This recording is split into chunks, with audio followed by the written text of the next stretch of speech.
Hello, I'm joined here by head designer Mark Rosewater. Hello. It is an incredible honor to be like sitting across from you, having watched you on the other end of the screen so many times.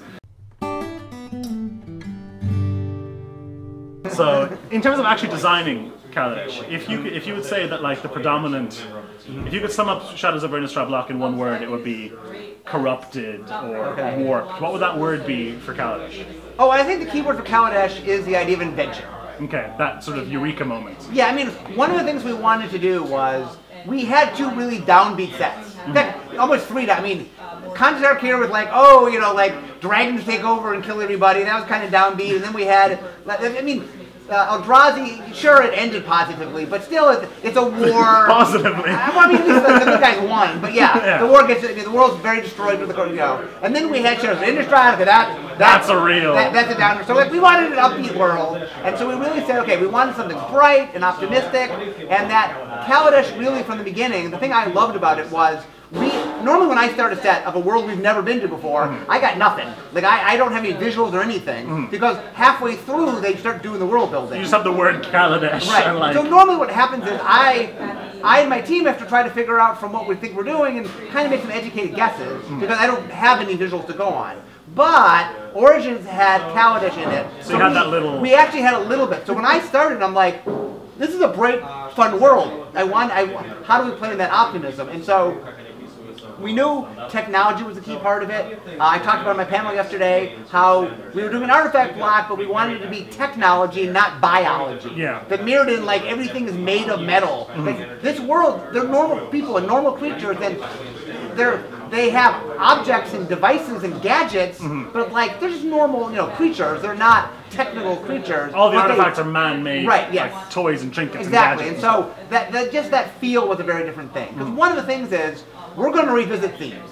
Like we've done artifacts. It's not like we've done artifacts a number of times. I'm like, how do I do artifacts in a way that is cool? And so a lot of it was.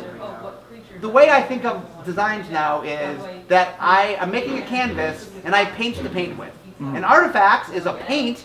It's not the canvas. Yeah. Like once upon a time, like you go back to like Invasion days, like the theme was the canvas.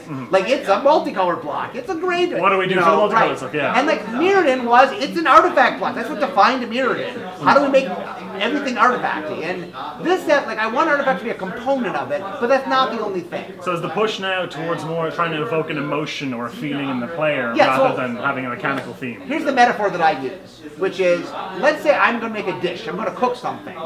Now, I'm going to use ingredients you've heard of, but just because I use flour or sugar or, you know, just because I use eggs or something, look, there's a lot of things that have eggs in it, but they can taste really differently. And so it's the combination of the ingredients that makes it. What I'm trying to do as a designer is I want to make a gourmet meal for you, and I'm going to use ingredients you've heard of. I'm using ingredients you know. Maybe I have a brand new ingredient you haven't seen before, but a lot of times, look, you know the ingredients, but the dish, the combination of them is really different. And also, you know, a lot of people, they don't like scrambled eggs, but they like cake.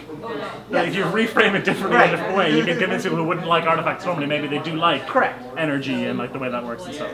Here's the thing I'm proudest of. Like for anyone who follows me on social media, I've been really excited. I mean, I've not been hiding my excitement for this blog. I've been very excited for Kaladesh. And the thing I'm so excited about, like, here's the funny thing. We're showing you cards, we're telling you mechanics, and I'm like, hey, you guys are excited. But I'm like, you haven't even seen what the cool part is. The cool part is how it plays. The feel actually playing it. And I can tell you feel like an inventor. You can walk away and go, okay, sounds cool. But what that actually means, like, this set has a feel to it that is unlike any set you've ever played. That is like intrinsically tied to the gameplay. That's tied to the gameplay. Like, one of the things for me is, people talk about the flavor of the world. And yes, the art is a big part of the flavor. The names are a big part of the flavor. The flavor deck. But the mechanics are part of the flavor. Absolutely. And then if I'm doing my job correctly, I want you, when you play the game, to evoke the feeling that the world trying to get out of you. The example I remember using is the werewolves back in original Innistrad, where you have that tension of them flipping back and forth, and that sort of fear. But like even the Eldritch Moon werewolves, when they flip, they never flip back because they're permanently corrupted, and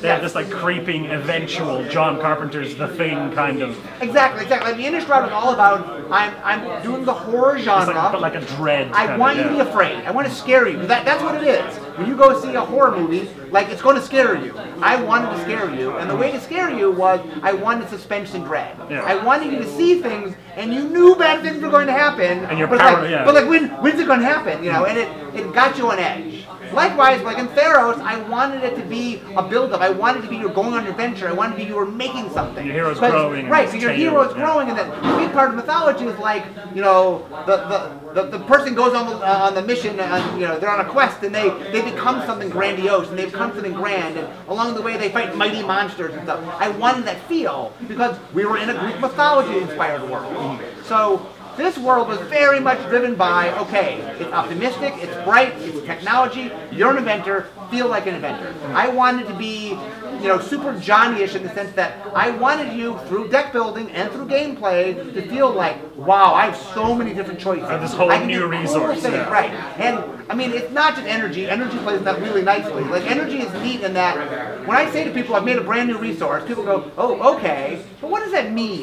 You know, and that it's neat that when you play it, it's like, I love when you play a game of Magic, you're like, I'm making decisions I've never had to make before. Energy does that. Energy, it's not like it doesn't drain in your turn and it's not tied to a card or anything. Yeah. Mana makes you work a certain way, and mana is awesome, but like this is just a little different. It's not quite mana, and how you do it. Like one of the neat things about energy is not only do you have to weigh what you can do right now, you have to weigh what you potentially could do. Like sometimes it's like, oh, my route to victory is in my deck, and the best way to win is not dump all my energy. It's not even a card I have yet, but I might draw it. So the correct plan is not to use it and wait for that card. You know, or sometimes it's like the best thing is I should be using it as fast as I can because I'm going to. I look at the board state. I'm going to generate a lot. So like I don't want to waste it. I don't. If you end the game and have 20 energy, well, then you've wasted a resource. Oh yeah, I plan on never ending a game with energy left in my pool. I'm petrified of having that sort of wasted potential. Right. So that's one of the neat things is I want you to feel a certain way. I want the gameplay to evoke something, and I want you making decisions that are unique to this experience. Like one of the things we look for when we design is what I call the moment, where someone just does something and something happens. Zendikar is a great example.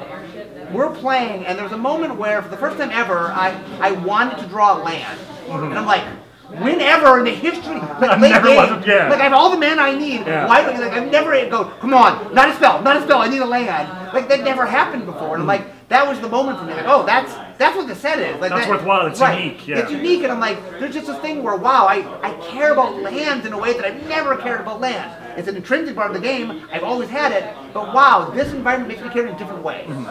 That's what I'm trying to do. Every time I make a set, I want it to evoke something that feels fresh and different, but it's natural, that makes sense, that's fun, but that's natural. And like Kaladesh in spades, like you when you play Kaladesh, like I said, I think it's a lot of fun.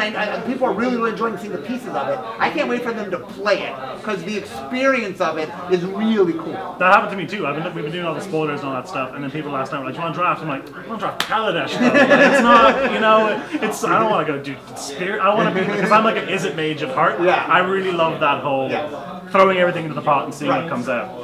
And the other neat thing about it, I talked about this in my yesterday during the big presentation, the idea of variance of play. Yeah. And the idea that when you play a Magic deck, there's a certain amount of variance. You shuffle your deck. I mean, I get cards in different order, and different things can happen. So a normal deck will play differently from game to game. I just wanted to increase that. I just wanted to make mechanics and individual cards that say, wow, I just have more interesting decisions and more points than normal. That the deck could play one way one game, it could play a completely different way another game. Like energy is really good at doing that. Because maybe one game, this one card is your route to victory, and you pour everything into that. And another game, you're like, that just produces energy for me. I want to do this thing or that thing. And it's neat how the variance really makes for a lot of cool decision making. And I love the idea that this is a set when you play that you will have moments you're like, is someone filming this? Can I?